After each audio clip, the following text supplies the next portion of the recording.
Good evening. I'll call this meeting of the Cartersville City Council to order. If you will please stand for our invocation and pledge.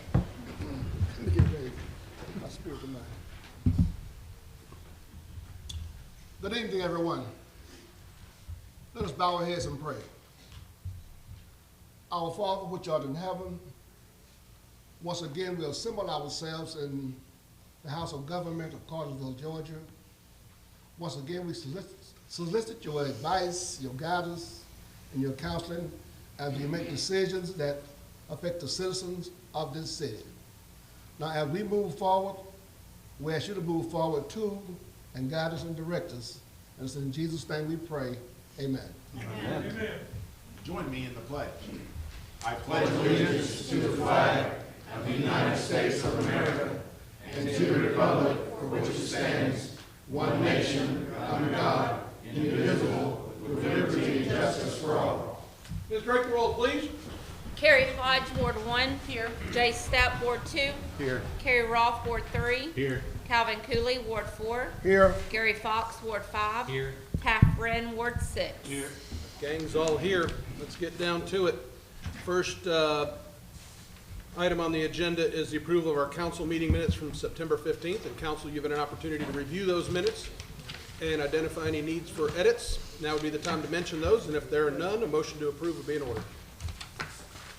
Make a motion to approve the minutes. Second. All in favor indicate by saying aye. Aye. Minutes are approved unanimously. Council, I'm going to ask you to add 2 items to the agenda this evening, please. So moved. Second. All in favor indicate by saying aye. Aye. 2 items added. I'd like to call Tom Gillum forward, please. This is the first of 2 added items. Good evening, Mayor and Council. Coming to you for a renaming proposal for Greg Anderson. He served 38 years with the city, with the Parks and Recreation Department. Looking at renaming Pine Mountain in particular. And Greg had a big hand in dealing with Pine Mountain with the trails. The proposal, part of what it said is he had a pure love for Pine Mountain, and Greg hiked these trails countless times, including guiding moonlight and employee hikes. And Greg's dedication deserves to be seen and known by others. And I believe an appropriate way to do this is having his name along the trails that he loves so much. As we had our advisory board meeting yesterday, these are some of the comments that the advisory board members had. His commitment to trails and walking paths throughout our city has helped connect our community to the outdoors. There may have been others involved in the development of the trail, but Greg was in front, consistently pushing it forward from the beginning.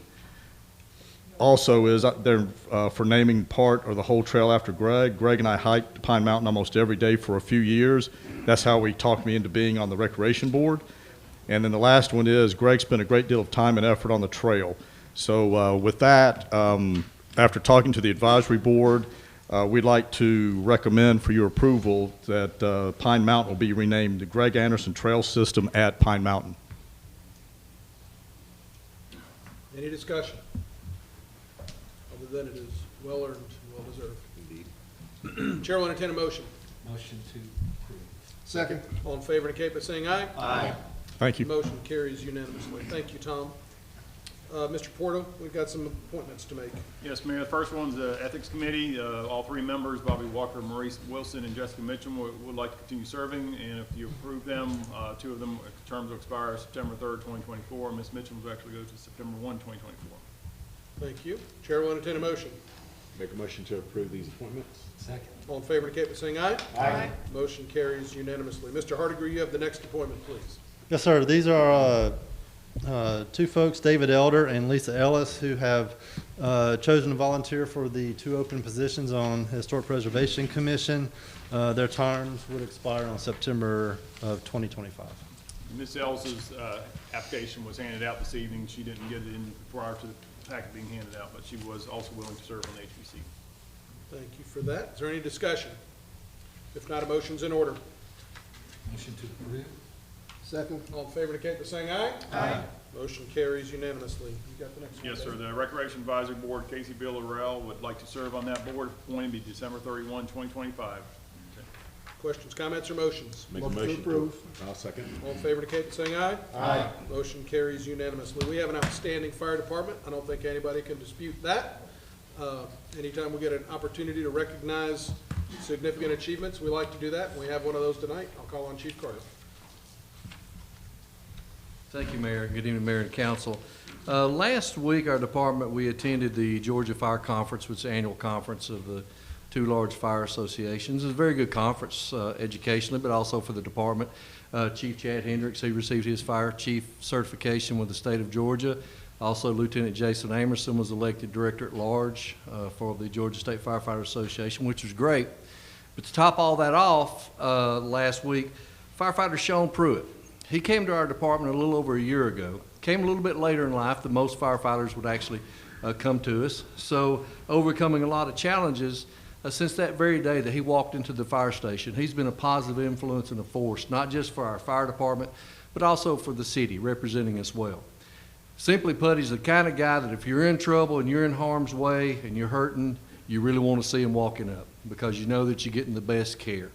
And while it's very unusual for us to recognize any of our people because it's a complete team effort within our department, he was submitted. And he was submitted for consideration for Rookie Firefighter of the Year for the state of Georgia. And I'm proud and honored to announce to you tonight that out of 159 counties and the multiple municipalities across the state of Georgia, that your firefighter, Sean Pruitt, has been selected as the Rookie Firefighter of the Year for the entire state of Georgia. And it'd be an honor tonight if our mayor would present him with his plaque here at this occasion. I'd be honored to do so. Thanks. Is everybody going to come on down for a picture?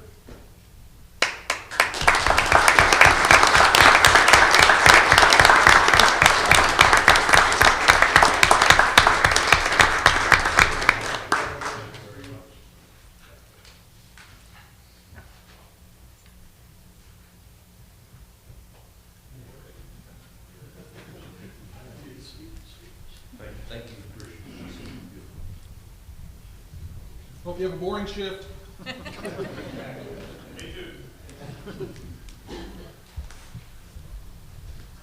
Thank you, Chief. Yes, sir. Now turn it over to Mr. Menino. We have Z2204. Thank you, Mayor and Council. This is a second reading of a proposed rezoning.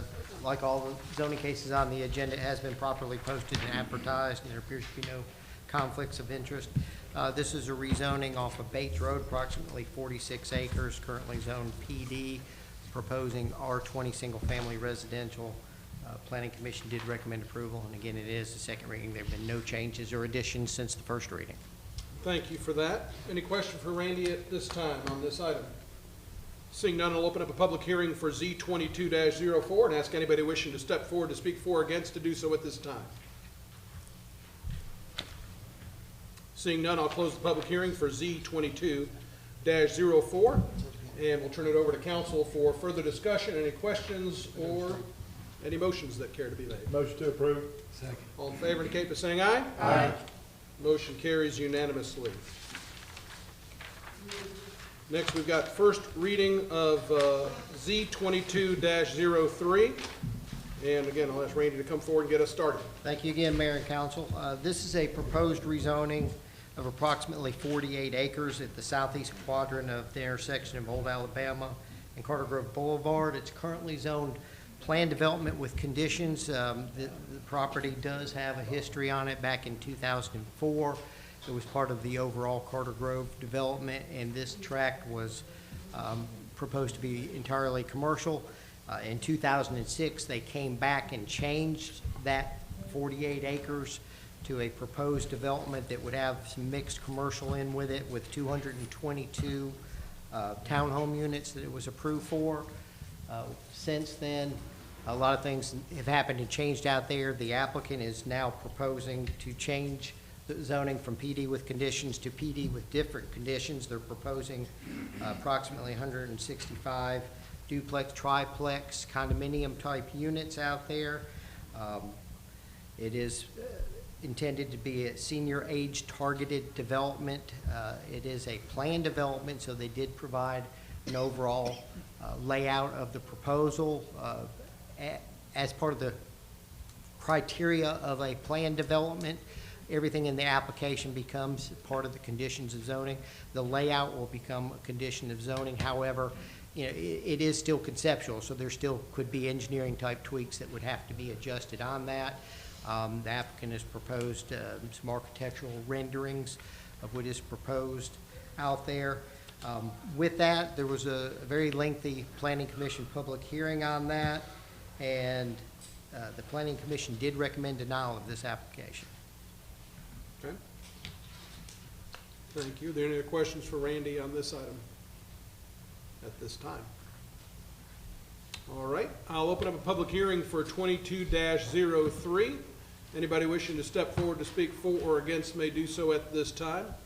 And as anybody that comes forward tonight, I would ask you to clearly state your name and your address so that our clerk can accurately document that in our minutes. Thank you, sir. Go ahead. Good evening, Mayor, Council. I am Brandon Bowen. I normally would say 15 South Public Square is my professional address. However, I'll tell you it's actually 17 River Shoals Drive. I live in River Shoals neighborhood. I am representing the Wasserman Group, your applicant on this case. I was contacted after the Planning Commission meeting that resulted in a recommendation of denial. The first thing I did when I was contacted was to go to your staff and try to understand what was requested and what the situation was, because I live out there. I'm not going to take a case that's bad for our community. What I discovered when I reviewed the file is that this is really a very good application for our community, and that's why I agreed to take the case.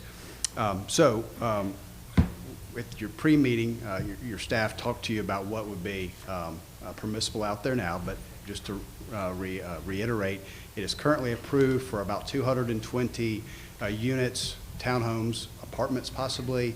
I'm not sure about that, but some of the drawings show 45-foot tall buildings, so fairly high density, in addition to commercial as well.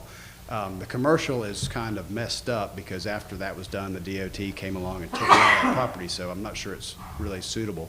And of course, as you all know, all that area is, the commercial aspect has sat undeveloped for many years. So on the other hand, and that would be permitted as of right, that's not a matter of coming to the council, that is going down to the staff and pulling a land disturbance permit. So my clients want to do something that I think will be very good for Cartersville, and I'm going to let them come up and talk to you about it in greater detail. But in a nutshell, they're proposing a age-targeted 55 and up community, approximately 165 units. We do have diagrams. We actually got from the architect today renderings and elevations we'll be able to walk you through. Your staff has those. It's going to include amenities that would be appropriate to a 55-plus community. So pickleball, there'll be a pool, there'll be a clubhouse, so that it's not intended to, even though it is part of the master Carter Grove development, it's not intended to overly weigh on the existing amenities for that neighborhood. This is meant to be owned by the Wasserman Group and leased out.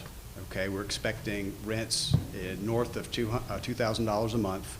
We expect long-term leases and low turnover because we're targeting a community that doesn't move that much. We're talking about active seniors, so what the market shows is they tend to move and stay as long as they're able to stay on their own. Now, there's not an assisted living component to this. We have reached out to the city school system and been told that there's no objection to this, which is easy to understand. This project is going to generate north of $40 million in value taxed, and yet it will generate few students because you don't expect a age-restricted community to have that many school-age children. That's not to say there won't be any. You know, people can be older than 55 and have children. And even in age-targeted communities, you can have, under federal law, we have to allow some younger folks to live there. But you don't expect too many kids in this type of community. So obviously, the Planning Commission, there was a lot of objection from the neighborhood. It's good to be in a small community. I found out who ran the HOA, and my son played on the Little League with her son, and my wife still had her phone number, so I was able to get in touch with them, and we set up a town hall meeting where the HOA at Carter Grove could notify folks to get a lot of folks out here, and we had a long, hour-plus meeting, which we explained what was intended, and one thing we found out is that one of the reasons we had so much opposition prior to the planning commission is that someone went around telling folks that there were 200-plus unit HUD homes coming as part of that, which is not at all true. I don't know if it was misinformation or what, but that appears to have been what generated a lot of opposition. And there were a lot of folks that did not understand that the property was already approved for development. And so that was something we could educate them on. I think it went very well. Hopefully, I may eat these words, but hopefully we're going to have some folks from the community speaking in favor at this time. And again, I would not have done this if I didn't think this was good for our community. I drive through that intersection several times every day, and I think this is going to be really good. And in fact, my father lives alone on the farm that my mom was born and raised on in far southeast Georgia. You know, having a place where he could come live without having to buy a house would be great. You know, a place where he could come but not be in my house. Don't quote me on that. This fills a niche in our community that is not filled right now, and I think can be really useful. You said it's going to be 55 plus targeted, but not 55 plus restricted. Is that accurate? That is accurate. And so we've got the Fair Housing Act that we have to deal with. And my understanding of federal regulations is that we cannot put a restriction of greater than 80% without running afoul of that. You know, the age is the only category that you can discriminate in regards to housing. But federal interpretations of that, as I understand it, you know, would have to allow at least 20%. But, you know, that's what the clients wish to do. All right, and that said, I want to introduce to you, unless you have any questions for me. Mr. Bowen this time? Thank you, continue. Right. I'm going to introduce Mr. Steve Wasserman to talk to you more about his project. I would like to reserve time if there's any left over in the event any questions come up that we need to address. We'll see how it goes. Thank you. Hope springs eternal. Thank you, Mr. Mayor, Council. Appreciate the opportunity to explain what we're doing here. On a personal note, I'll tell you that it relates personally to me because our background, my company is 45 years old this month. So we're doing something right. We're still in business. We've weathered some bad storms. And we've evolved from building single-family homes and condos to building assisted living, to building congregate / independent where meals and services are provided, to building affordable and workforce housing and owning that, to this product. And this all came about crazy when I had a flood in my basement and my wife says, "What are we doing with all this stuff?" So we looked at that and we said, yeah, I mean, that's right. And what are we doing with this house when the kids are all gone? So we started to look at the opportunity to build product for my age group, it's really kind of funny because when I started in business, I went around and looked at Sun City in Arizona and there wasn't really very much else. And I thought, it's a cool concept. You know, people who are of the same age group like to be among the same age group. Some like to be with children, and that's okay. So we developed this model, and as we developed the model, we saw that the only options for people who were 55 and above, but typically in the early 70s, is either buy a house or live in an apartment building. And we just opted not to have the latter, because most people my age haven't lived in an apartment for many, many years, and then COVID came and it kind of sealed the theory. The other part was to buy a house. So we looked around and we looked at Del Webb and we looked at a couple others and we looked at some local builders who do a really good job, but they were all $400,000 or $500,000, and I'm thinking, wait a second, at my age, do I want to invest $400,000 or $500,000, which could be my whole net worth, or is there another option? So we came up with the other option. I think some of the renderings we'll show you tonight illustrate that. And that's essentially for sale homes that are that quality, but that you can rent them. You don't have to buy the home. And if during some course of the remainder of your life, you have a life-changing event, you can move out, you don't have to sell it, your kids don't have to be burdened with the expense of it. So we have can we get to the colored ones? So this is a project that we have hired the architect that did this project, and it's in Lilburn. So if anybody's interested, they can actually go see it. It's called The Cottages at Noble Village. And we just loved what they did in this project. So these buildings are duplex buildings, but from the outside, if you've seen any either for sale or rental age restricted, none of it is as good as this. It doesn't come close. So we can run through some of these. And this kind of is indicative of the quality of the inside, not apartments by any means. They're homes that we decided to lease, and that's our business now. That's all we're doing now. So you can see the quality of the finishings here, large open spaces, 9 and 10-foot ceilings, everything from quartz and countertops to, all the stuff that's in vogue, so to speak. We'll have, and there's a bathroom, but the master bathroom has a shower, a roll-in shower.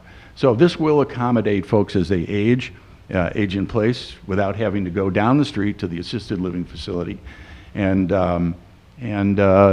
provide a very good lifestyle. The community will have an attractive clubhouse, and as Brandon said, all the community is geared to is providing a quality of life for the people who live there. So that would be pickleball courts, which are so big now it's crazy. Social activities director. We're not a medical model, so we don't provide health care. We just provide a nice quality of life and a nice product. And so what's slipped on us is the fact that the topography of the site is very difficult, and there's no question about it. So we're asking for 160 homes from 220. We may wind up doing less if we can't get them on the site so that the site looks really good. There is a comparison of the site that this is our tentative site plan, but there's a side-by-side with the site plan that Steve Simpson had submitted. Yeah, I think you'll get it here. And his was on the left, ours is on the right. And as you can see, we basically expanded what he had down. The 3 tracks on the bottom portion were taken by DOT. Possibly some of where the cemetery is right now may have been taken. But the buildings that run around that little circle, that little J-shaped circle, those are shown to be 3-story buildings, 45 feet tall, and ours will be 1 story, 1 story with a dormer on the top side. So we think it'll be a really nice community. And are all those stepless? Yes, they have to be. Entry has to be at grade. There has to be 1 entry at grade. So, and the other part of it is, and some of this will develop as we get onto the site, we want to try to fence backyards if we can so people can have privacy. It's a super dog-friendly, animal-friendly place. So there'll be dog parks and walking trails, and there's a lot of the site that we can't use anyhow. So we might as well just leave as much as we can or beautify what's left. So that's kind of it.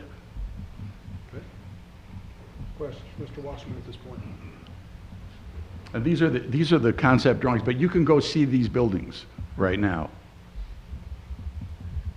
So the commercial component is totally taken out? It is taken out.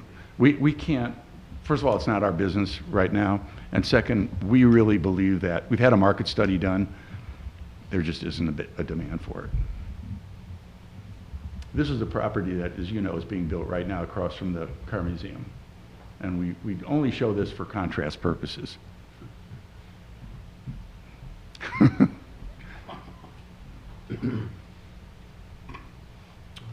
Any questions?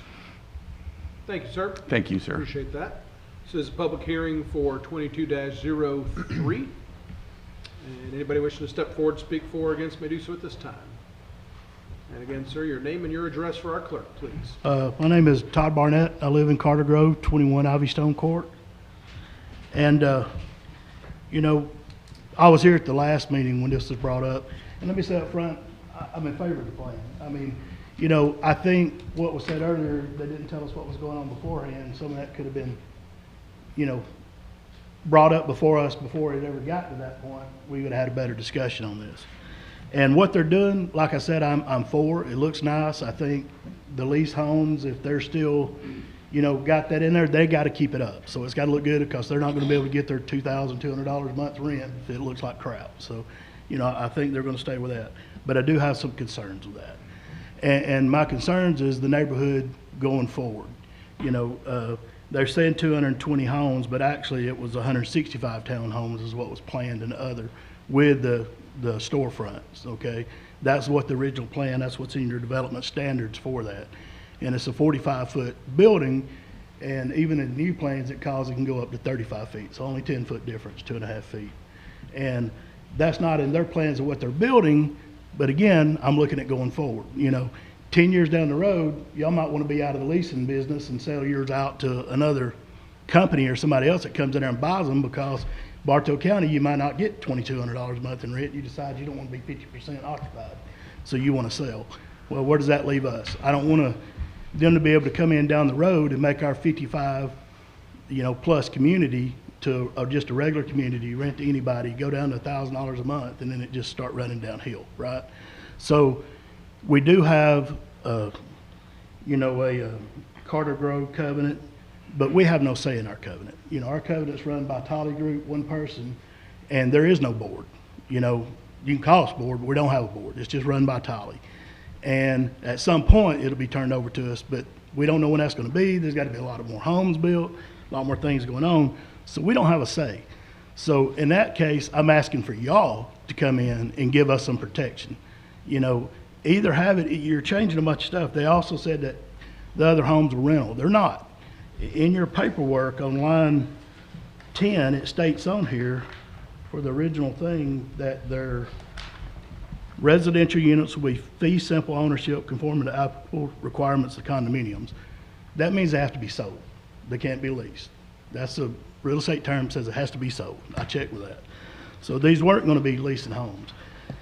Again, like I said, I'm in favor of what you're doing. I just want some protections put in. If you're going to be making multiple changes to what you have now, then let's get in what we can to make sure this can't be changed 5 years down the road. Great to have a 55 and plus community. The houses look great. What they're doing is great. But let's make sure when they leave, they can't sell it to somebody else and somebody else come in and do something that we don't want in the front of that neighborhood. Mr. Barnett, can you tell me, specifically what kind of protections you would be seeking from council?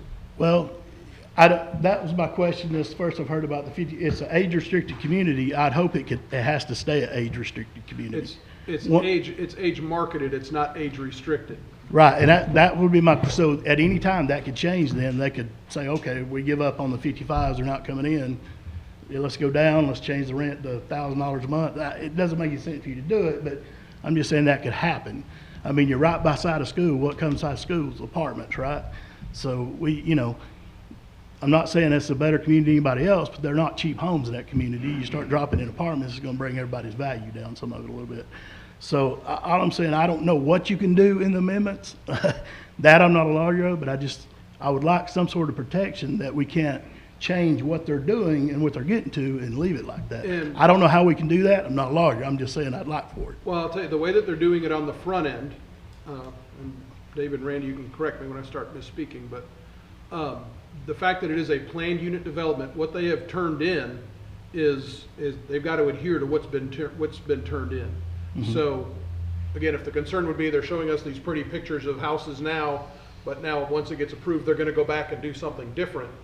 Because they're going the planned unit development route, that simply can't happen. There may be some slight deviations based on, a road might need to move a little bit, but any significant changes to the design, they would have to go through the planning development process and come back before council to make any of those changes. So there's at least some protection there relative to us controlling whether or not they sell those or rent those, or if they choose to sell to somebody else. I don't think we've got the authority to control that. So you don't have the control to say whether they're, well, I mean, it was in the other one, it says it's fee only, it has to be sold. So you're evidently changing it from that to they can be leased. So you are making that change. So but that's not here or there, because I'd rather it be leased anyway and them stay in it. But that's all I'm saying. That was the concern to most people in the community was, once they're gone, if it changes and what we're left with. I'll put it that way. Okay. No. Thank you. Again, public hearing for Z 2203, and anybody wishing to step forward to speak for or against may do so at this time. I'm Rick Early, 13 Greystone Way. Can you tell me your name again? I'm sorry. Ma'am? What's your name? Rick Early. Thank you. I was against this when we did the planning group. I was stung, I didn't want it, but once I talked to the Wasserman and I researched their company, they're a pretty reputable company. They build nice product, and I don't want 3 stories with, you know, I didn't want to change the commercial, but they're going to build next door over their grocery store or something, and I believe that's got to be commercial there, right? Yes, sir. So I just want to say I'm for what they're doing. I like what they presented and everything, and when I get a little older, I may have to move in there, you know. But yeah, I just wanted to voice my opinion and let you know that not everybody's against it. So, and I hope y'all think of us when you do it, and make sure you get the water fixed first. All right, because my white shirts are brown. Thank you very much. Thank you, sir. Appreciate your comments. We'll continue on with the public hearing. Anybody wishing to step forward, speak for or against, may do so at this time. And seeing none, I will close the public hearing for 22-03. We'll take this up for. Brandon got a right. Oh, I'm sorry. You wanted to. respond. Did you want to respond to any of that? Good. Thank you. Well, I was going to thank you for getting back on track with that, but we'll take this up for consideration at our meeting on October the 20th. Let's get that date wrong. And saying that, is there any further discussion or questions among council now before we move on to the next item? I got one. So, restricted versus targeted. I mean, is there a difference, Randy? Yes. A target is who you're marketing it for. You're marketing it to, putting in the pickleball courts, putting in the amenities. But restricted would. Restricted is condition 2, and Brandon did mention the Fair Housing Act, and there are certain restrictions in there, and I'm not real versed on the Fair Housing Act. But you could actually do a restriction and condition it to, but that's not what the applicant desired to do for several reasons. But again, there is a difference. But I would also think, again, just looking at what I've seen, and I'm not advocating any direction, but the fact that it's, you know, stepless, that it's, you know, the square footage and the design of it, I mean, it makes it marketable or more appealing to a more seasoned couple than to somebody that's got 3 kids. They're putting the extra dollars in for the 55 and older that they're targeting. However, I mean, it's been previously approved and it wasn't age restricted. We're just going to go on there to begin with. Staff didn't see any reason to promote that as a condition. No. And the fact that it went from, was it 4,500 feet to 3,500 feet, or what was it? The height of the. Yeah, the single stories are lower. They did have multi-story buildings proposed down there when they were going to try to do some of their buildings with commercial below, and then. But I'm talking about the development now. Is there any reason it should be 3,500 or 35 feet? We're talking about the height. 35 feet? Yeah, 35 feet. Sorry, 3,500 would be big.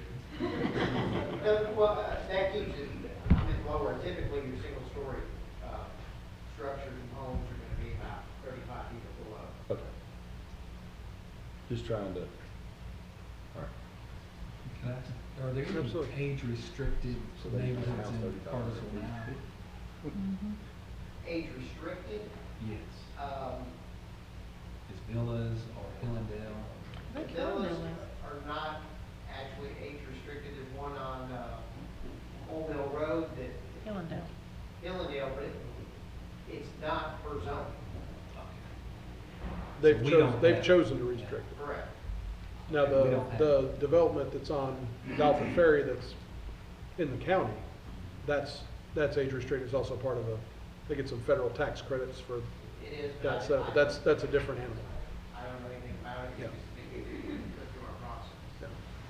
The Encore, I don't think it's age restricted. I think it's just targeted, Target, I believe. age targeted.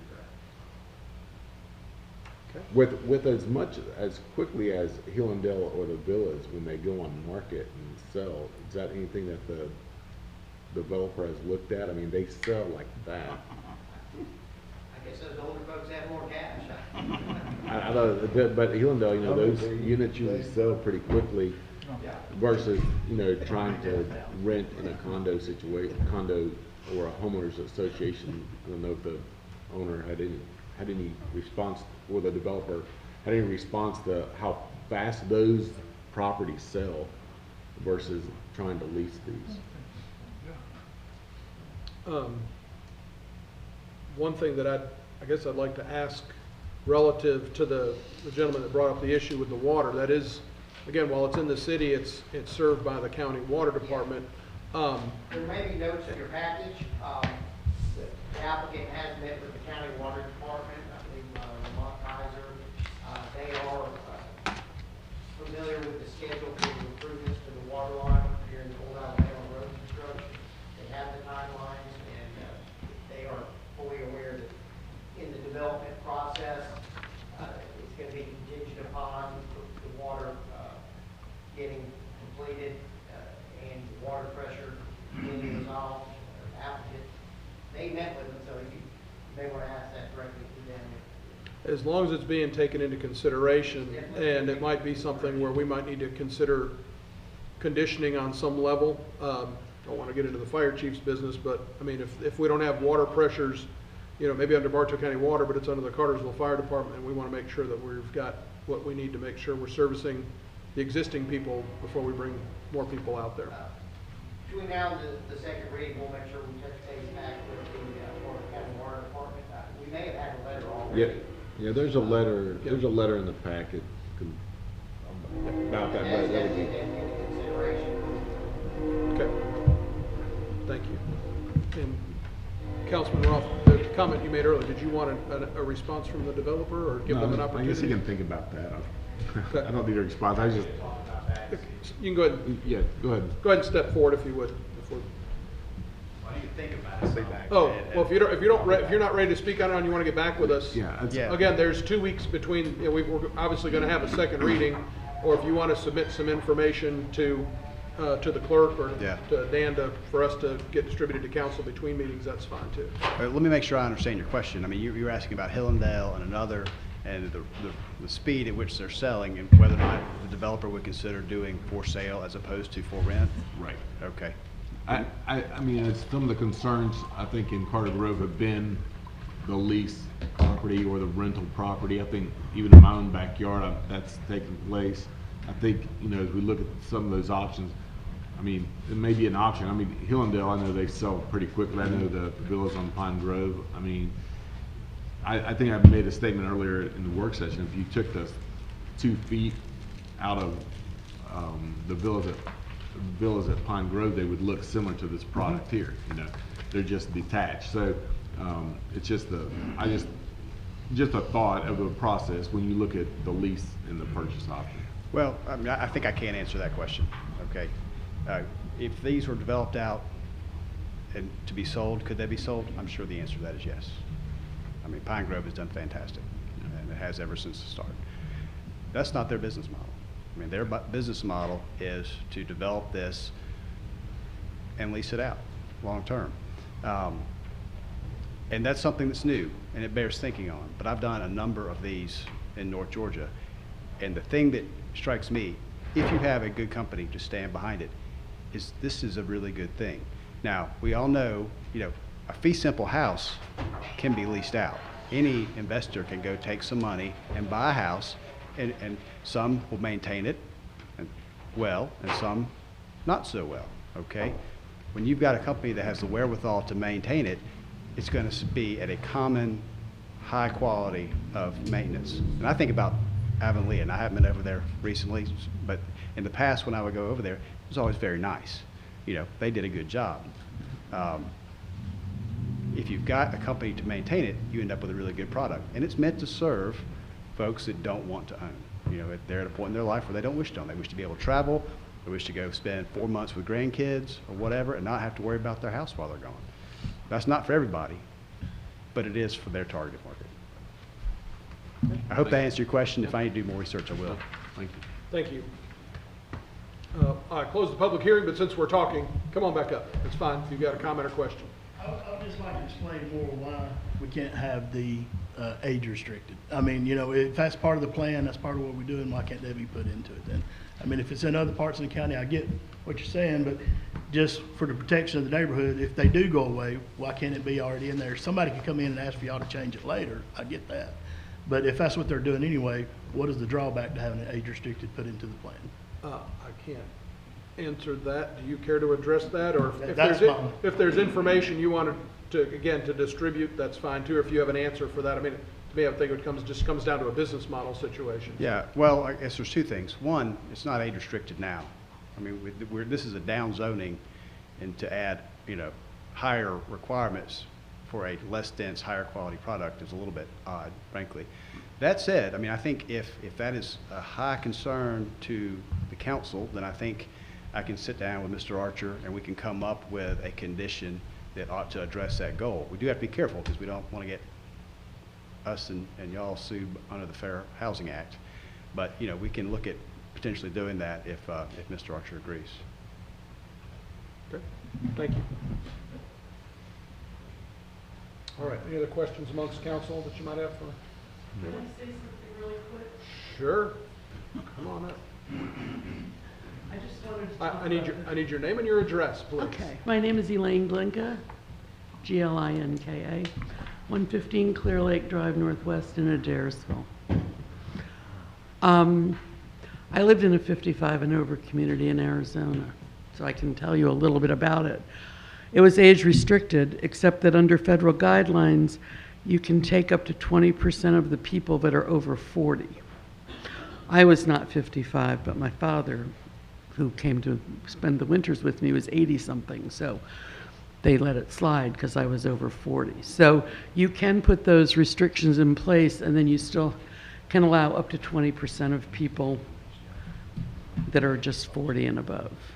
And I think that it would be better if you did make it an age-restricted community and put in a clubhouse, okay? Because people like that. I'm just telling you. Okay, that was it. Thank you for your comments. All right, I'm reclosing the public hearing. Like I said, I always maintain perfect control of these meetings. Any other questions amongst council relative to this topic? Thank you. Again, we'll take this up for second public hearing and council consideration at our meeting on October the 20th. We'll move on to, and I'll give anybody that was here just for that particular hearing that would like to go on and enjoy their evening to do that right now.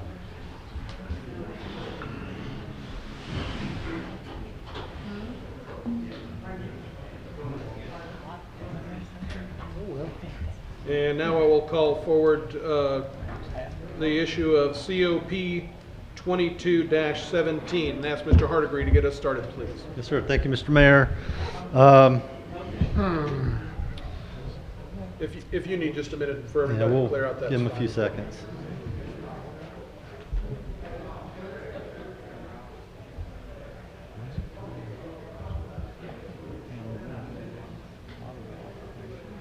All right, we'll try it now.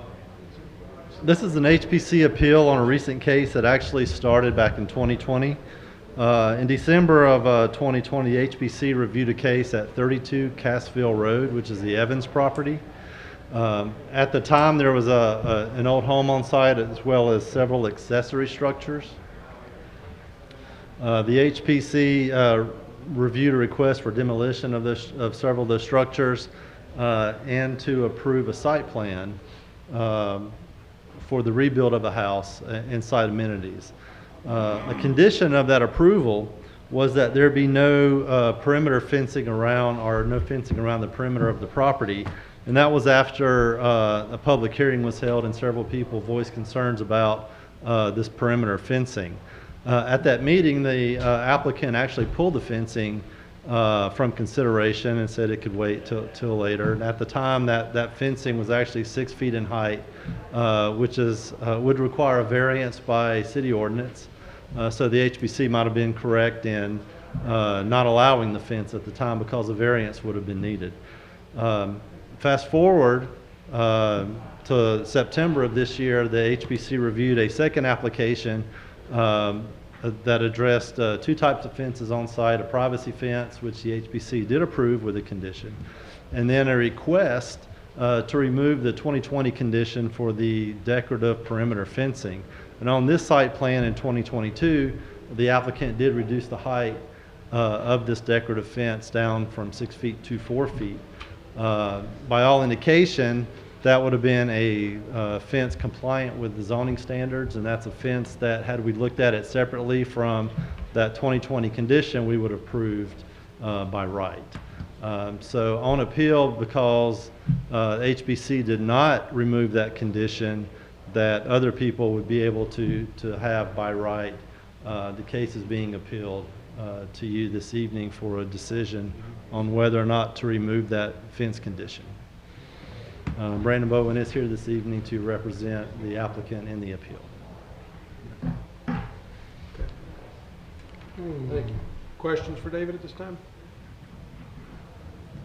I have one. So you're saying that the fencing that they want to put up now meets the requirements of the ordinance? Yes, sir. On the site plan they submitted with the recent application, that fence is shown as 4 feet. The example that they've given here is shown as 4 feet. So it would be a legal fence by zoning standards, so we would approve that fence administratively by right. And so it's nothing legally to deny them to build that fence? That's correct. There's no variance required or or anything else. It meets the zoning requirements for fences. Did the HPC give a reason why they denied In the 2020 case, they did not give a reason for it, nor in the 2022 case. Are they required to give a reason? If they deny a component of an application, they are required by ordinance to provide a reason for doing so. Okay, thank you. Mr. Archer, I have a question for you as it relates to procedure. Is there, I know that when we've heard other appeals, not relative to HPC, there's been a specific procedure. I think the public is allowed to speak for or against. Okay, thank you. I'll call Mr. Bowen up first. Hello again. Brandon Bowen, 15 South Public Square, Cartersville, Georgia. I am representing your applicant, which is J.B. Hudson, and also the property owners, Calvin and Tammy Evans, the owners of the property at 32 Cartersville Road. And as Mr. Hardiman told you, we are appealing the Historic Preservation Commission's refusal to allow specifically a front yard fence, a 4-foot front yard fence. Your clerk has certified copies of the ordinances that I'll be talking about in the event you wish to review them. But I want to back up a little bit. The city has historic preservation ordinance, Historic Preservation Commission, and that basically tracks the state historic preservation law. Okay, and it flows out of the federal law, taking it one step further. So you may not know this. I'm a history graduate from the history school at UGA, the honors school at UGA. So I'm a big fan of history, but I also am a fan of property rights. And we're talking about the right of Mr. Evans to put a fence up that everyone else in this room is allowed to do as a matter of just walking down and getting their permit. But he's had to go through a process. And it's okay to have a process. The state law allows us to have a process in the historic district, but it has, because we're talking about the force of government, there are several important restrictions on that were not met in this case. So one, if I quote you back to the state law, this is OCGA 4410-29, it tells us that nothing in this article, meaning the state law, shall be construed to prevent any property owner from making any use of his property not prohibited by other laws, ordinances, or regulations. In other words, if what the property owner wishes to do is legal, the HPC can't say you can't do it. Now what they can do is make sure that what is done is consistent with accepted or recognized architectural standards. Okay, the city has adopted design guidelines. The HPC adopted those. I attached those to my notice of appeal, so you should have those letters. We know in Cartersville, a 4-foot front yard fence is permissible as a matter of right in any residential district. That's section 4.16 of our code. So in that regard, the HPC can't say you can't have a fence in your front yard. What they can say is you have to build it in a manner that is consistent with the architectural criteria that we've adopted. So let me give you an example.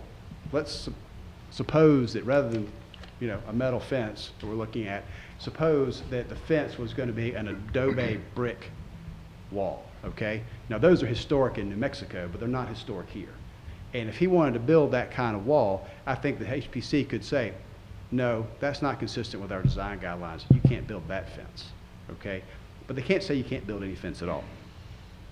Let me get into the nuts and bolts here. The first issue I raised in my appeal is that they failed to state a reason for their denial. We talked about that a moment ago. What your ordinance says, and this follows straight out of the state law, section 9.25-34F, requires that, and I'm quoting, in the event the commission rejects an application, it shall state its reason for doing so, and shall transmit a record of such actions and reasons in writing to the applicant. That didn't happen here, okay? And frankly, you could stop right there and reverse for that reason alone. You don't have to, and I'm not asking you to, but you could. Now, the bigger problem, really, is that why didn't they state a reason? Because there's no way you can articulate a legitimate reason for denying this fence, okay? This is not an adobe brick fence. It's the same kind of fence that we see throughout the city and has been historically done in the city its entire existence, I presume. So what the code tells us is that the city, the HPC has to follow its design guidelines in making its determination. It can't just willy-nilly decide we like it, we don't like it. We have to decide whether or not it's consistent with or not consistent with the design guidelines. And I've provided those to you. So specifically, the code says, when considering application for certificates of preservation for historic districts and historic properties, the commission will develop design guidelines specifically for the city of Cartersville to use in evaluating applications for certificates of preservation. Now, if you review the design guidelines, you'll see right off the bat, it talks about masonry, brick, and metal as being appropriate and consistent architectural features and materials. So they could not have said, well, it's, I mean, we're looking at the fence here. The only difference from that fence and what Mr. Evans wishes is he wishes to have some brick masonry pillars, which are common. So they could not have said it's not consistent with our guidelines because it's flatly consistent. In fact, I'll show you in a minute, there is a picture of one of our most historic buildings, Roselawn. What does it have in the front of it? Its front yard's got a, you know, several foot tall metal fence, and it describes it as being a consistent situation. So, but moreover, we see fences and walls throughout the historic district, okay? And I've got a PowerPoint that I'll just run through with you. Let's see.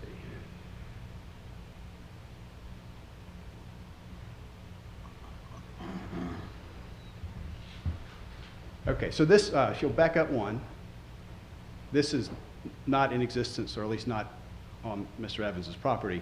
This is, again, similar to what the product that he wishes to install. Okay, next, please.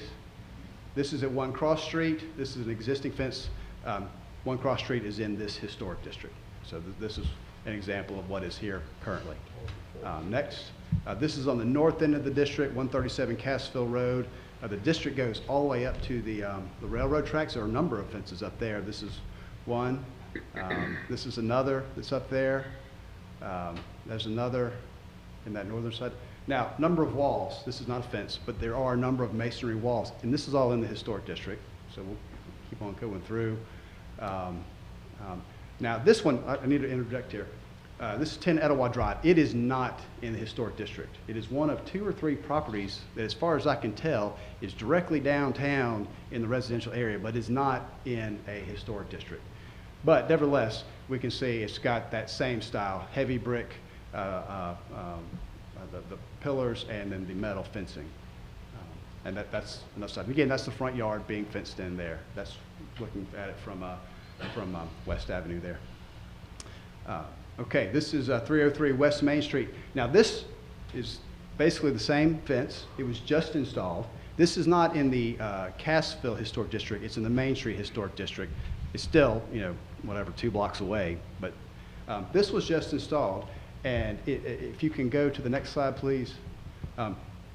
It was permitted because under the city's rules, they didn't have to get any kind of HPC review. So same type of fence that we want to put up, they got right off the bat, and it's installed now. This is right across the street from Grand Oaks, okay? Next slide, please. This is the city's park, Rotary Park. This is on Fight Street right by Moore's Market.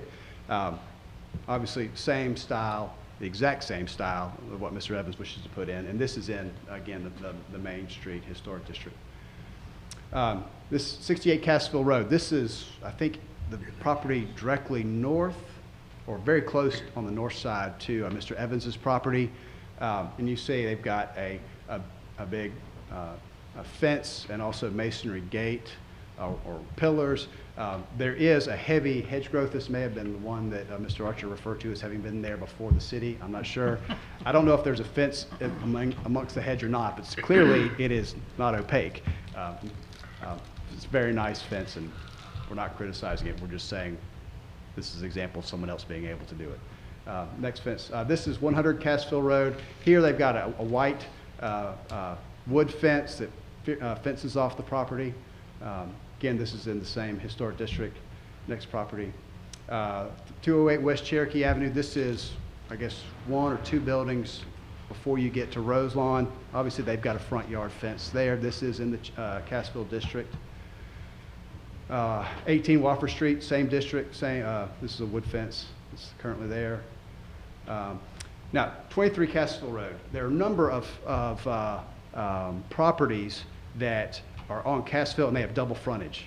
And so this is, the address is 23 Cartersville, but this is actually from Wofford Street. So this is the backside. But here you see a chain link fence on this one. Next, please. This is also a similar situation. This is what we're looking at from Wofford Street. Again, a heavy, I guess But that's. those are backyards, to be fair. It is. It's from Wofford Street, though. Yeah. It's a double frontage. Next. This is from 45 Cartersville Road, similar design as what Mr. Evans wishes to push in. That's a chain link fence. I think that's the back of 49 Cartersville, if I'm not mistaken. Next, please. Oh, yes, and this is Roselawn. This is in our design guidelines right now. And it tells us architectural metals were historically utilized for several building features, including roof materials, fences, and porches. You know, this kind of screams out, there's no historic reason for denying this fence. HBCs are not HOAs, where you buy into it and you know that you're kind of subject to their whims. HBCs, you know, wield the power of the government, police power. And that's an important right they have to do, but it has to be controlled by what the law says. And in this case, they ran afoul of that, so we ask that you reverse it and let him build his fence. Thank you. Thank you. Questions for Mr. Bowen? I do have one. Just to be clear, the pillars and the fence in what's proposed is all below 4 feet? Yes. Okay. Thank you. If I don't have to put pillars, I would be happy not to just run the fence. Put pillars there to enhance the design. So, but it would be the same as the. It would basically meet the city ordinance. Yes. Okay, that's what I was trying to get. Okay, thank you. Thank you. Again, this appeal doesn't necessarily call for public input, but there are a number of people here that have shown up and want to have a voice for government. I'll give an opportunity for anybody wishing to speak on behalf or against of this. In the interest of getting information to council to make a decision, I'll allow it. And again, as I've stated a few times, if you would please kindly state your name and your address when doing so.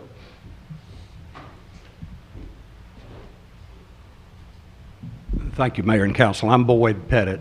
I practice law. I've got a law office right across the street, but I live at 21 Hillside Drive, about a block from the 32 Cartersville Road site. I am here on my personal behalf tonight. I don't represent any association nor any members. I'm here personally. I've appeared before you, Mayor and Council, a couple of times in connection with 32 Cassville Road. The last time, I think, was to thank you for giving our community, our neighborhood, an opportunity to work through some issues with regard to that particular piece of property. Mr. Bowen did an excellent job, excellent lawyer, did an excellent job explaining to you a little bit and providing the constitutional protections that I would expect, the types of letters that I've seen before, where written to you as mayor and council to protect constitutional rights, but also to let you know that the chances are you turn them down, you're going to get sued. I've been in that spot. I understand that. Mr. Archer as well, many times. I'm glad I had a chance to be here for the previous hearing on Wasserman, because a couple of things that I think have been ignored. The gentleman spoke about wanting protections and conditions. Y'all heard him. He's trying to figure out how to protect what might happen in the future with regard to that development, protections and conditions.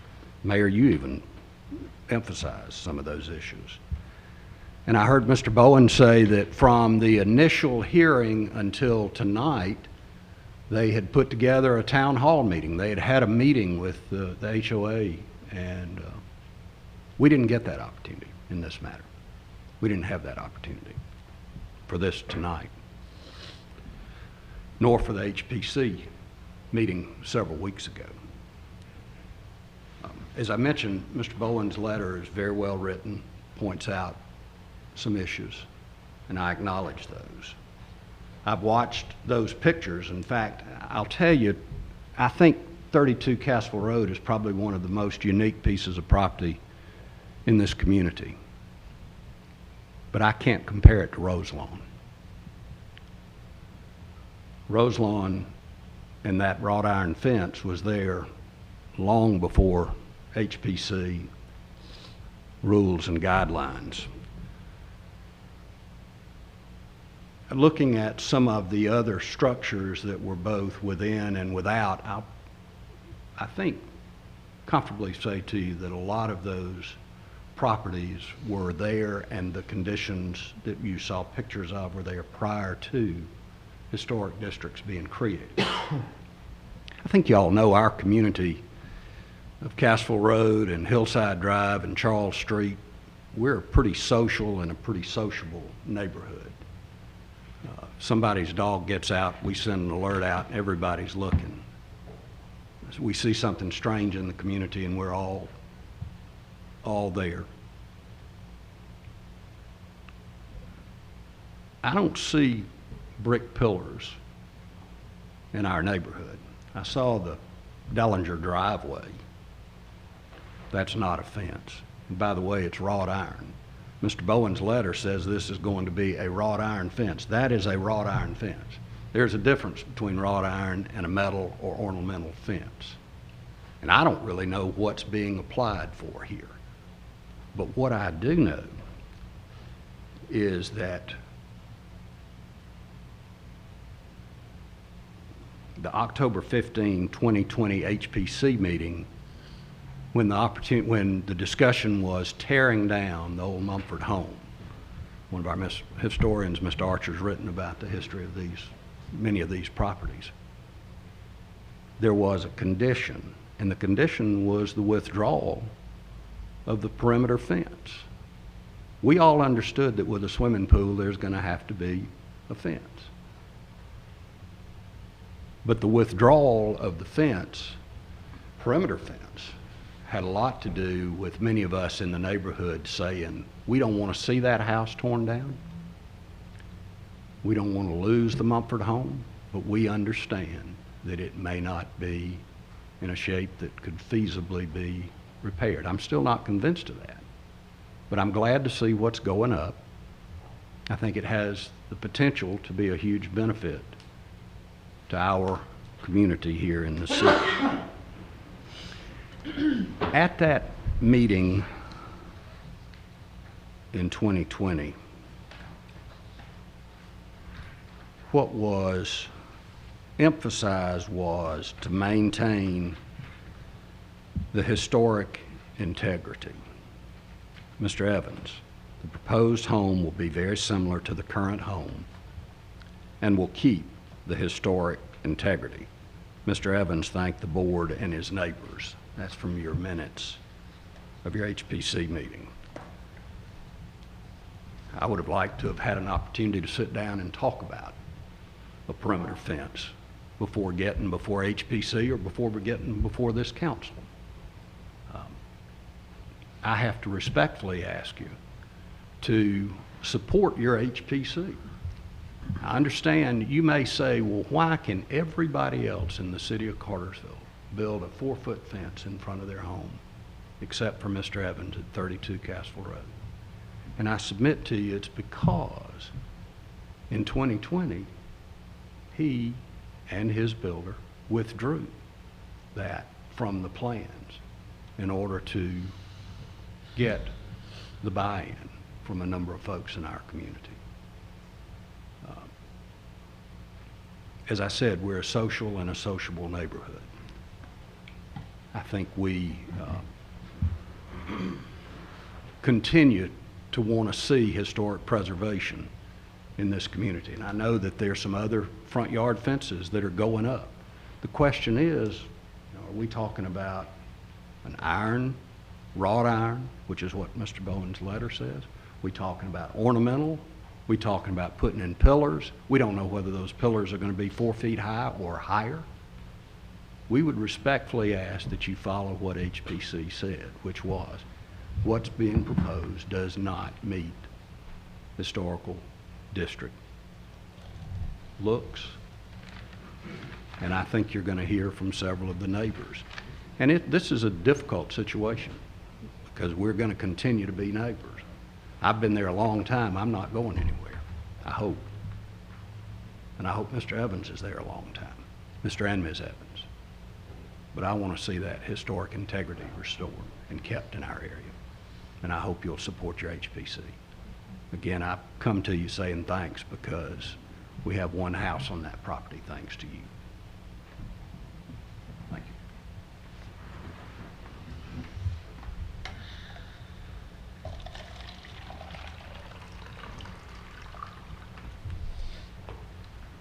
Michael Tidwell. I live at 23 Cassville Road.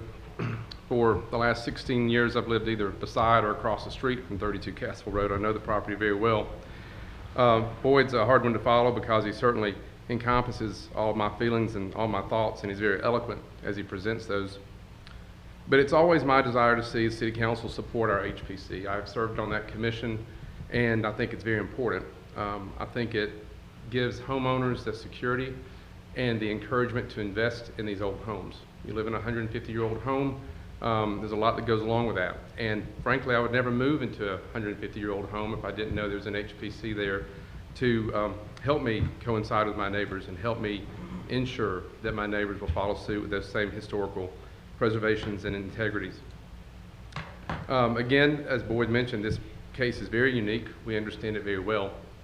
The neighborhood fought hard for that property, and I echo his appreciation of what this council did to help ensure that our neighborhood kept one home there instead of a neighborhood or a subdivision.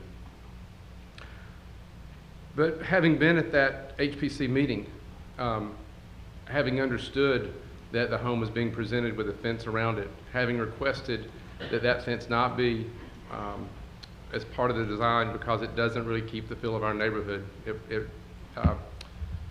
None of the other homes on our street have fences. None of the Dellinger home is on who knows how many acres. It doesn't have a fence around it. The Bud Shaw home is on, I think, 10 acres. On Main Street, it doesn't have a fence around it. It just doesn't suit our district. And so our hope and goal, I think, was to be in agreement with our new neighbors, the Evans. And when we left that meeting in December of 2020, we were of the impression we were in agreement with the neighbors. And it did seem like a concession. Nobody wanted to see the house come down. It's a beautiful house going up. We agreed not to fence around the property. So the minutes reflect that it was withdrawn, and the city allowed that. So the applicants agreed to that. So it's my request that City Council would stick by what was allowed by the city in December of 2020. Thank you. Thank you.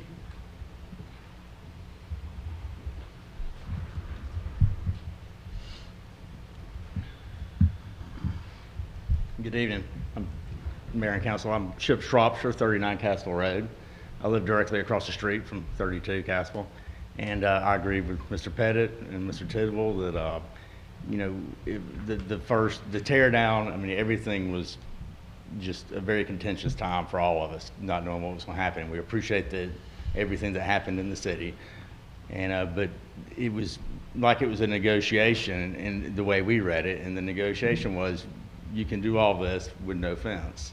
And nothing was brought up. Well, what if we want to come back and do a 4-foot fence? And if it wasn't brought up at that time, and so it's kind of like this is, you know, the cards have changed all of a sudden. And so if you drive down, and I'd like to thank Mr. Bowen, my home was in his photos twice. And but you know, I've owned that home since 2000. The fence was put up in 2000. The historic districts didn't come in until 2008.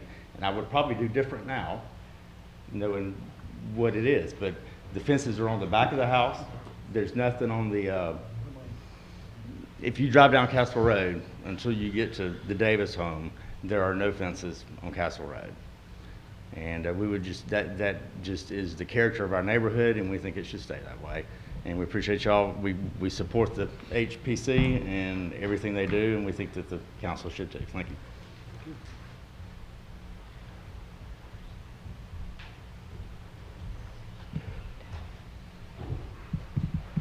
I am Leanne Mackey. I live at 3 Howard Heights. I have been there since 1998. I'm probably the least influential and smallest property there, but I did a renovation. I came before the board. I had to have it approved. I wanted to put in new windows. I had to reuse my windows. It was what the HPC said I had to do. I followed the rules. I didn't complain about it. Why does he get to complain about it? We followed the rules. I don't see the point in putting a fence around a property that large. What we got next? Guard dogs? I mean, a control tower? My husband jokes, it's like living underneath Xanadu. Does he have a Citizen Kane issue? I don't know, but that property is too big. We are a neighborhood. A neighborhood. That's just a barricade that says, I don't want to be part of your neighborhood. I want to be my island and separate from y'all. That's all I got to say. Thank you.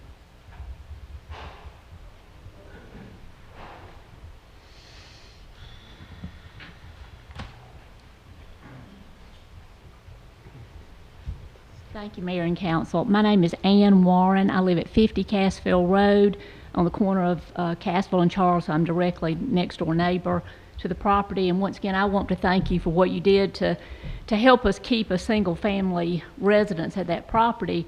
But I agree with everything that my neighbors have already said, and I won't take up your time repeating all of that.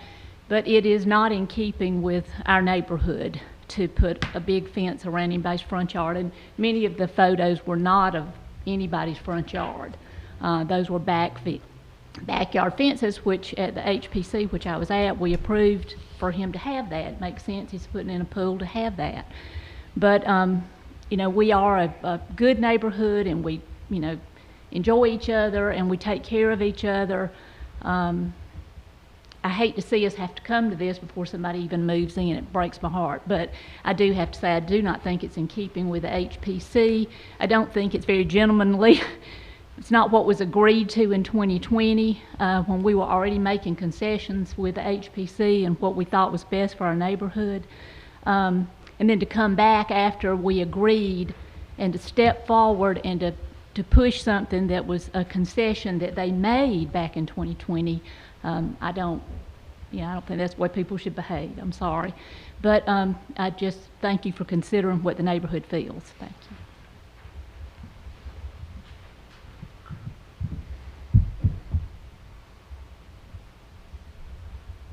I'm Bill Warren. I live at 50 Cassville Road, and I really just want to come up here and state my opposition.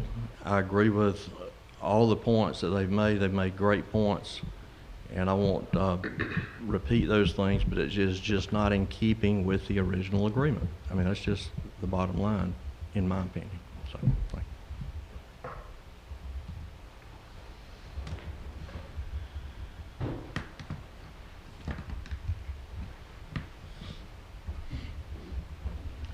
Mayor, City Council, I'm Becky Champion, and I'm at 55 Cassville Road. I also have been involved in all of the meetings that we've been talking about with this piece of property. And I certainly agree with everything everybody said, and could never be as eloquent as Boyd was when he spoke about this. And like Ann said just then, in some text messages today, I said the thing about this whole deal is it hurts my heart, and it makes me sad.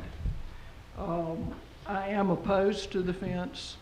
I was in town today, and I was going back home, and as I came off Cherokee and turned onto Cassville Road, one thing that I really like about that is that you turn, and in a way it almost reminds me of a street in Savannah or something. You know, I just look down through there, and there are no fences, there are big trees all the way down through there, and it's just the character of the area, I think, and it's been that way, you know, my whole life. I've got all this gray hair. I've been here for a long time. And I really do think it's important also for us to support the HPC.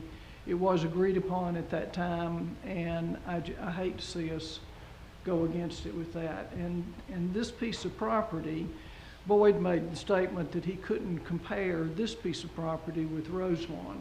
And you can't compare that. I mean, Rosemont, you've got a house sitting there, and the little fence comes out and kind of around it.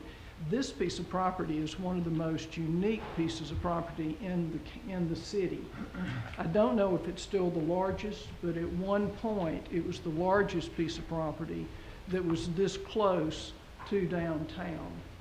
And I think to put a fence around that whole thing, it sort of changes the character. It almost makes it look like a new estate instead of, you know, an old neighborhood like that neighborhood is.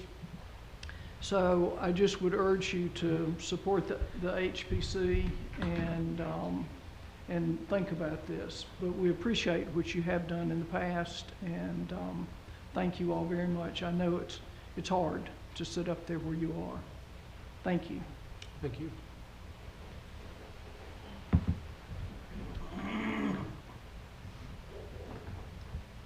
Anyone else? Does Mr. Bowen have an opportunity Does Mr. Bowen have an opportunity to reply to that? Is that where the proceedings go? If he wants to. And then I'd like to read what the city ordinance says about this appeal. Okay. I understand why the HPC voted the way it did. We have some of the absolute pillars of our community asking that you do something, you know, for the benefit of their neighborhood. I also understand why the HPC did not give any reason for their decision, because there is no justification for it under the ordinance and the guidelines that the city has adopted. And so that puts you in a hard position. You know, do you possibly upset some of these pillars of our community, or do you follow the law? You're in a hard position. I'm sorry to have to push you to it, but I am going to push you to it. I'm going to have to ask you to follow the law. And the law is, if there's something architecturally wrong with his fence, then he needs to fix it. But we can't say no fence, okay, because the law is allowed by right. Or excuse me, the fence is allowed by right. And so we'd ask you to reverse. I appreciate your effort and your hard work on this one. Thank you. Thank you. Mr. Archer? Can we wait till he gets back? Sure. Don't point at me. I already went and used back. What? You never have been here in the first place.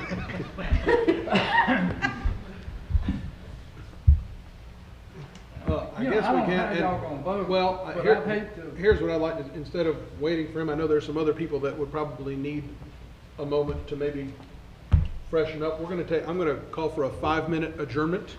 Make a motion for a 5-minute adjournment. I already made that motion. So we're gonna adjourn for 5 minutes, and then we'll come back, and Mr. Archer will read that, and we'll continue.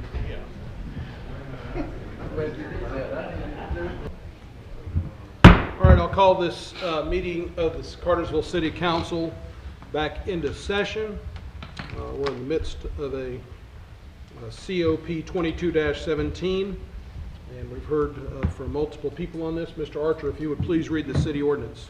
Yeah, the city ordinance pretty much tracks the state statute and in part with relation to the appeal provision. It states this, and I quote, "The city council may approve, modify, or reject the determination made by the commission if the governing body finds that the commission abused its discretion in reaching its decision." And then it provides that your decision, either party, either side can appeal this to the Superior Court of Bartow County.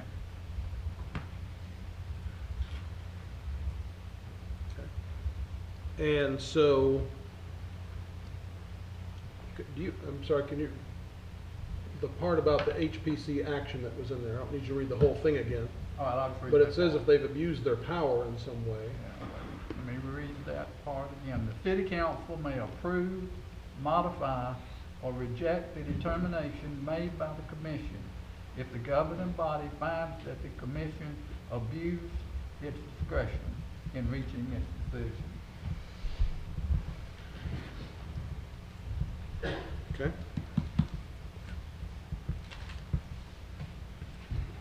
Council, is there any other information that you need from staff? Any questions you have for staff? Or is there any further discussion that needs to be had? And if there's no discussion, the chair will entertain a motion.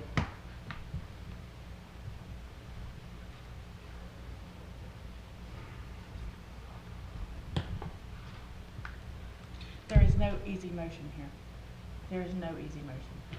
But under our guidelines, I'll make the motion to approve the request for 32 Caspel Road to appeal the HPC decision and put your fence up. Is that worded properly, or do you have to say that, does the motion need to say that? That was better worded than what the, Okay. what the Good. ordinance says, but this is what the ordinance says.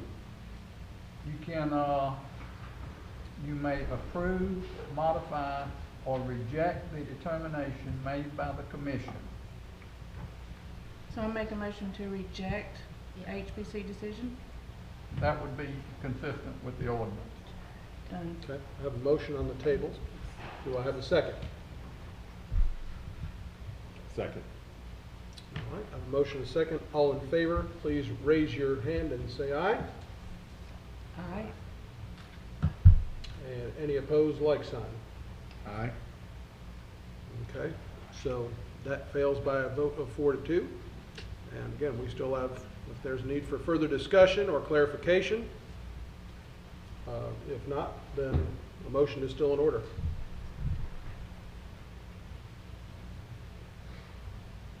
And I can't do one.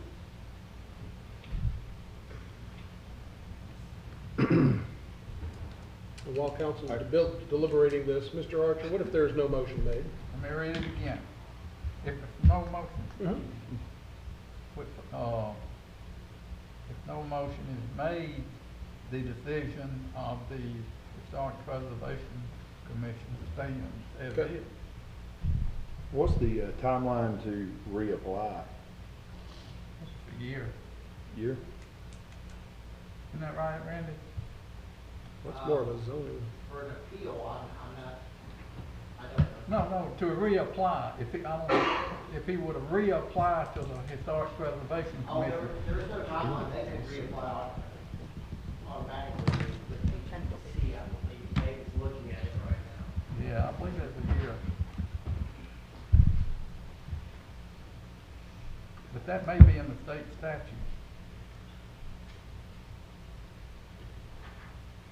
But if it's in the state statute, it ought to be in our ordinance. Well, what difference does it make? Hey, you go back doing your job, I'm doing mine.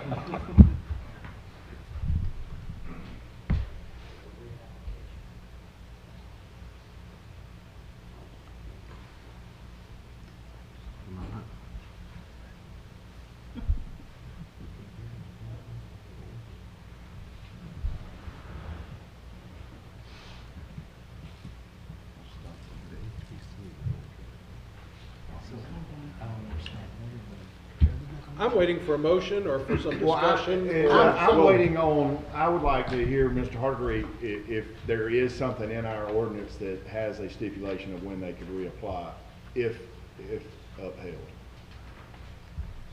If you don't mind, Mayor. I don't mind, but I guess What the I'm question would be reading is, it either is or it isn't. Well, something that was very intriguing to me was. Can I answer? Yeah. Okay. Under the Cartersville Historic Preservation Commission, rules of procedure, it says, resubmittal after denial in section 1.10 for 1 year following the issuance of a denial by the Historic Preservation Commission, the Secretary may refuse to place a previously denied application for a certificate of preservation on the Historic Preservation Commission's agenda without benefit of a public hearing. 1, if there is no change in the application for a certificate of preservation, or 2, there is no significant material change in the property under consideration. Okay. Yeah. I make a motion that we upheld the Historic Preservation Committee's decision. That you approve? Approve. All right, I've got a motion. Do I have a second? Second. All right. All in favor of approving the HPC decision, raise your hand and say aye. Aye. All opposed? No. Abstain. All right. By ordinance, it requires 4 votes for something to pass, and so we still sit at 3-2. Well, that leaves it on you, doesn't it? That means I've got the opportunity to vote, and I'm not voting. Council's had plenty of opportunity and plenty of information. They can make the decision.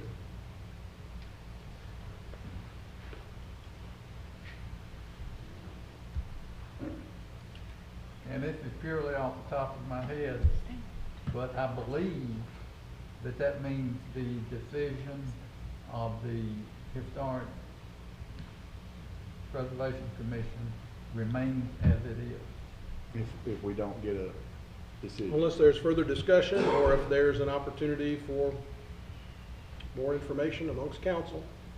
Or if anybody's willing to make a motion again. Can we, you said you can modify, what do you mean by modify the decision? If you were to, say we approve him putting up, instead of a 4-foot fence, we want him to put a 3-foot fence. Or maybe we would like to have an 8-foot fence. That So would you be a can put modification specifications. of his application. I make a motion to modify the Historic Society, Commission's recommendation to where it requires him to a 4-foot high fence or lower, and that has to do with everything. Anything to do with the fence has to be 4 feet or lower, and I approve that. I thought that's what it was. That's how it is. We can second that. I would just kind of caution, he's going to have a pool on the property. I think you probably need to have or you, This at is least. regarding the perimeter fence. The pool fencing has already gone through part of the process. I thought that was what was part of the complaint, was that they had no idea what the size of the pillars, the type of fence. So I'm trying to give a little bit more specifications as to what exactly is going to be put on regarding that fence. That way, at least they know what's coming, the people in opposition know what's coming on there, and he gets the opportunity to do what he wants to do on his own piece of property. So that's why I'm saying nothing higher than 4 feet, and that requires any aspect of the fence. Mr. Bowen, may I ask you to please step up and reiterate to council exactly what Mr. Evans is asking for fence-wise specifically? Could I ask Mr. Evans to tell you exactly? Please. Can you describe the fence that you want? I need you to step up to the microphone. And again, for our clerk, I'm sure you know who this is. Calvin Evans, Thank you. 18 Cambridge Way, currently be moving to 32 Cassville Road. My intention is to put for three sides, a 4-foot ornamental fence. Okay, if the council says I need to put the columns out front, the brick columns that you've seen similar to these pictures, then I will. If not, then I won't. The back of the property will be a privacy fence, which was already approved, a 6-foot privacy fence. Okay. Can you define ornamental for me? I'm sorry? Define ornamental. Just like that, okay? Just like that.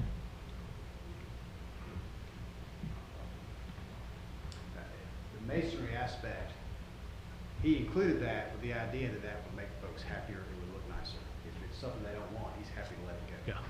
In either case, it can be less than 4 feet tall. I think what, as it regards to a 4-foot fence, I would think that if it meets the city standard, you're not going to tell us whether you need to put a pillar somewhere or whatever. The city's simply going to tell you whether it meets the standard or it doesn't, if it comes to that. So, as far as pillars go, like I said, that's more of a question of staff to make sure they're enforcing the ordinance. So. Okay. That relates back to what Cal's saying. He's looking for the specifics, like the brick columns or not brick columns. Yeah, because like I said, my specification is merely just to keep it under 4 feet. If you're going to say ornamental, then a wrought iron ornamental style fence, that kind of stuff. The city ordinance states it has to be, again, for anybody that wants a fence in their front yard, that it needs to be ornamental in nature, it needs to be less than 4 feet. And we'll have gates at 2 entrances, metal, is to look like, to match that as well. Okay. Thank you. Yes, sir. So we have a motion on the table. We have a motion on the table to, will you please restate that, to modify? Modify it to essentially follow the standards by the city, but specifically that the fence must remain under 4 feet and must follow the ornamental guidelines that the city specifies. But as the representative has spoken about, particularly to the wrought iron material, but I would approve that aspect of it. So it's a motion to modify the decision by the HPC so that it follows the city ordinance guidelines for fencing? Sure. Okay. Not trying to put words in your mouth, I'm just trying to make sure that's there. Do I have a second? Second. Okay, I've got a motion and a second. All in favor, please raise your right hand and indicate by saying aye. Aye. Okay, and all opposed, like sign? Aye. There's 3 for and 3 against. I vote in favor and it carries 4-3.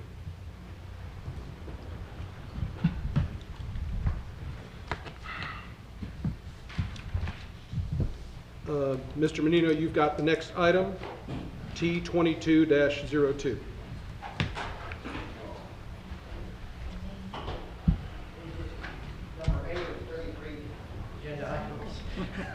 Sorry, number 9. 9, okay. Yeah.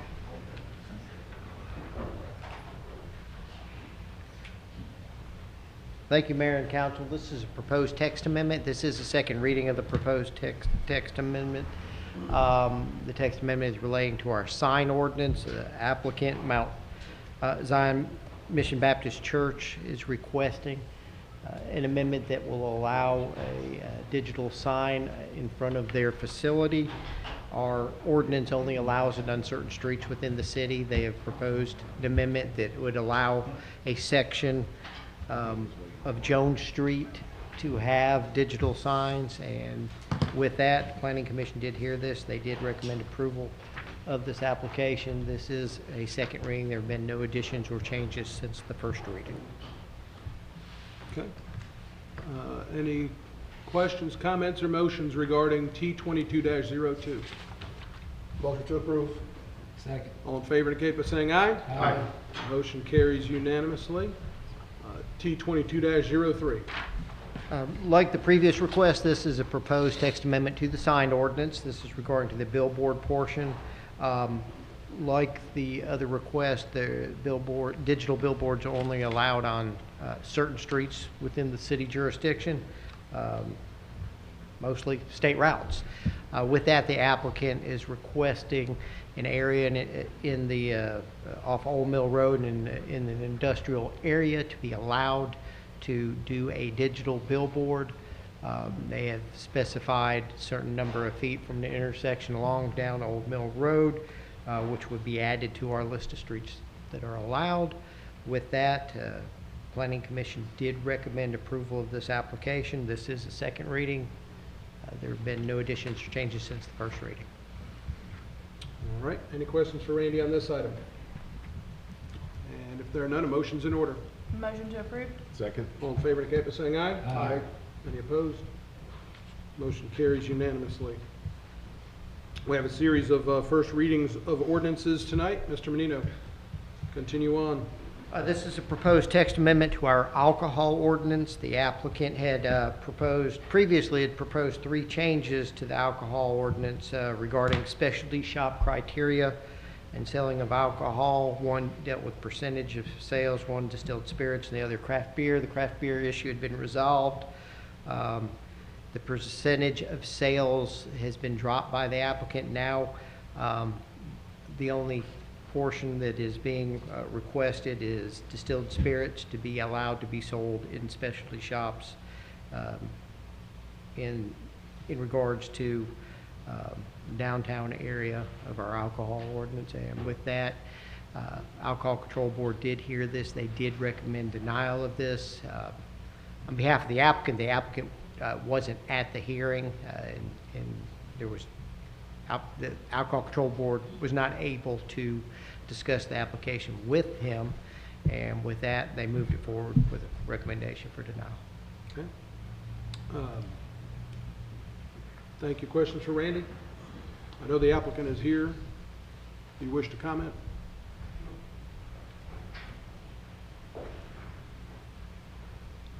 Hey, I'm Jason Frederick, 39 South Public Square, which is Southern Cove. And I'm Buddy Frederick at 39 South Public Square, also Southern Cove. Just wanted to see if you, first, hello Mayor, Councilman, wanted to see if you guys have any questions for us on our request. Some of you have gotten to speak with us, some of you have not, so we'd like to answer any questions you guys may have for us. And also just say our primary reason for requesting this is due to us losing revenue by walking traffic out of our building to go across the street where they do not serve food, but they can get distilled spirits. And we are seeing that happen in a volume enough to push the issue on our end. Okay. Any questions for the applicant? Jason or Buddy? Thank you, sir. Thank you. Thank you. Any question or discussion?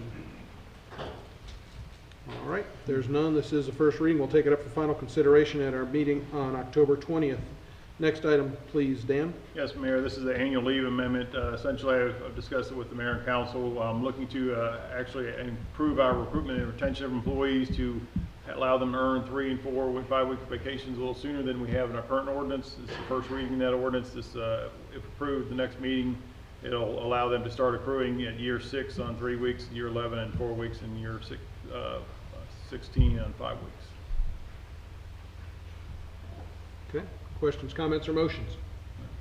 Motion to approve. Oh, wait a second. Sorry about that. First reading. I asked to see your cards and you showed it to me. My apologies for the error. We'll move on to parental leave. Yes, Mayor, it's another recruitment retention tool. There's not too many cities and counties in our adjacent area that even offer this program, but this will allow, if approved, the next meeting to provide females up to 4 weeks of paid leave for birth of child or adoption, and also maternity leave for males, or up to 2 weeks paid leave for birth of child or adoption as well. Okay. Questions on this item for council, from council? If there are none, move on to the next one, please.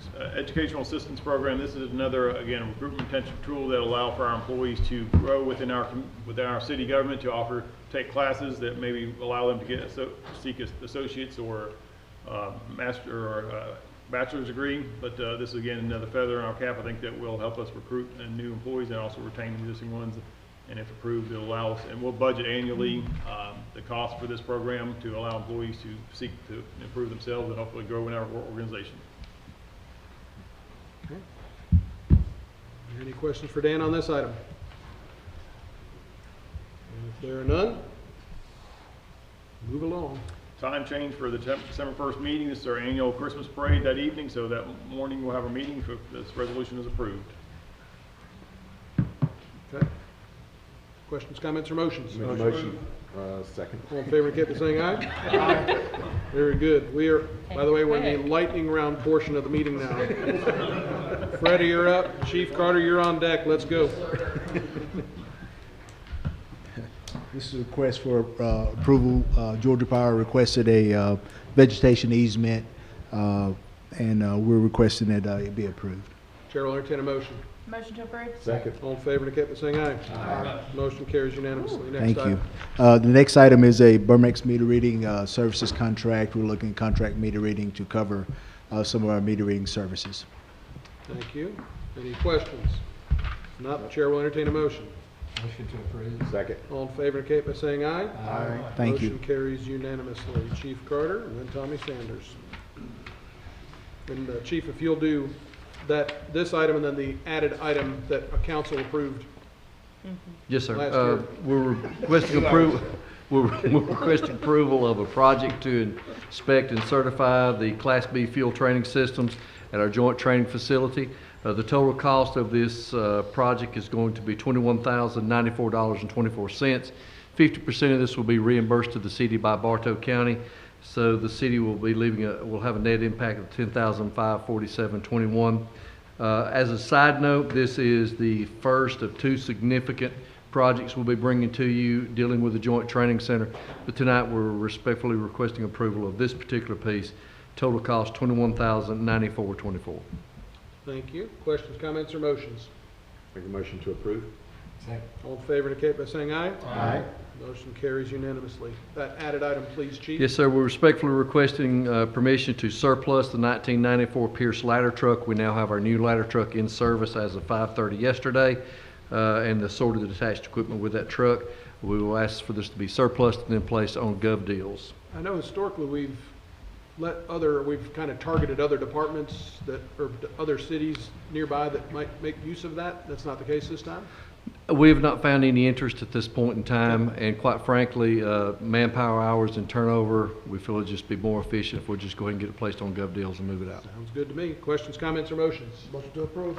Second. All in favor, indicate by saying aye. Aye. Motion carries unanimously. Thank you. You are up, Mr. Sanders. Yes, sir. This is the community rating system recertification that we do annually for the National Flood Insurance Program, and it just needs your signature. Thank you. Any discussion? If not, a motion's in order. Motion approved. Second. All in favor indicate by saying aye. Aye. Motion carries unanimously. Well, he's walking away. I was going to let him go, but come on, Sidney. You're all right.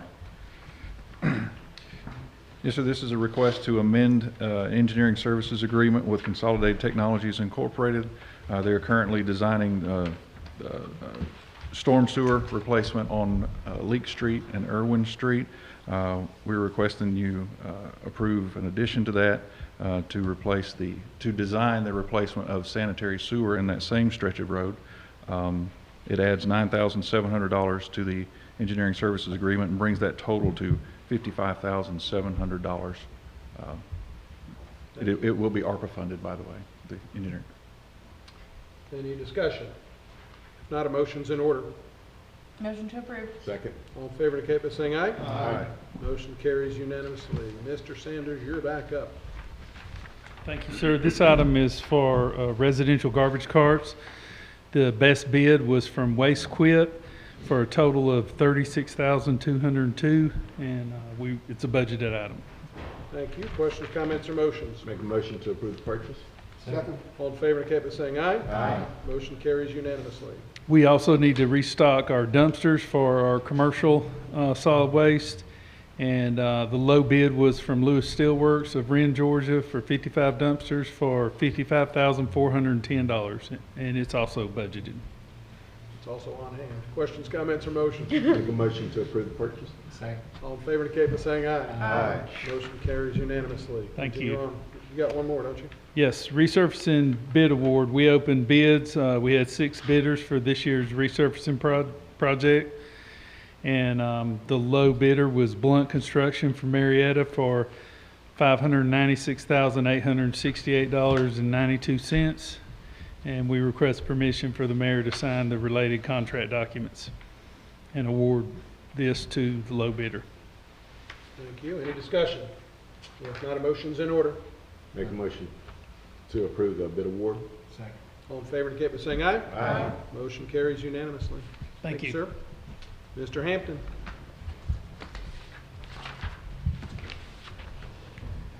Good night, Mayor and Council. I think it's too late for evening.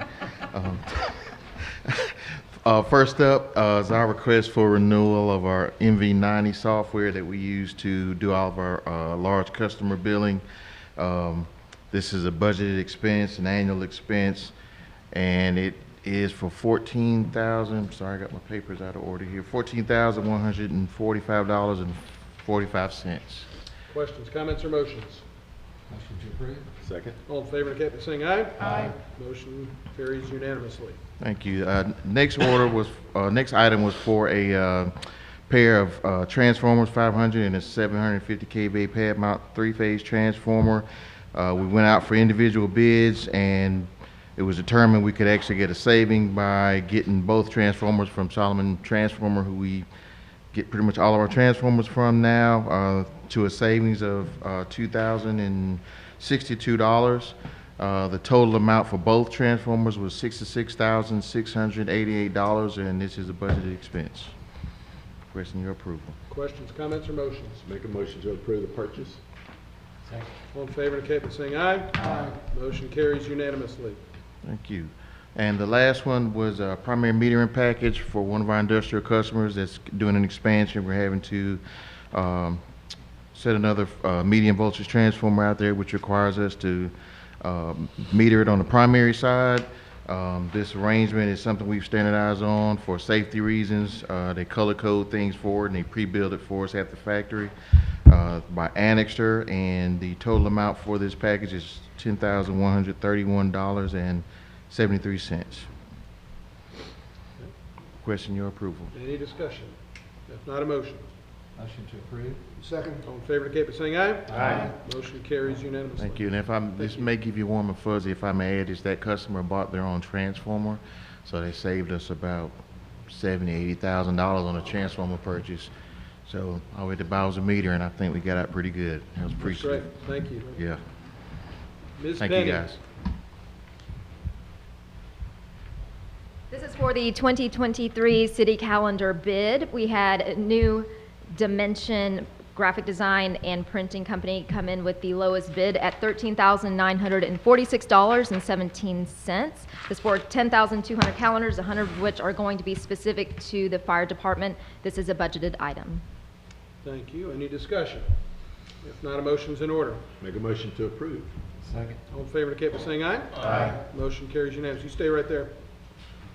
I know the day has been long, but I want to thank you for your time and your efforts with the city. I know Dan said something during the work session, but I know you're moving on to another opportunity, and the improvements to the calendar, the My Cartersville app, the redo of our website, and a much larger and stronger social media presence are just a few of the things off the top of my head about your contributions and your time with us. And I want to thank you for that and wish you all the best, and just know that you've got friends in Cartersville. Oh, thank you.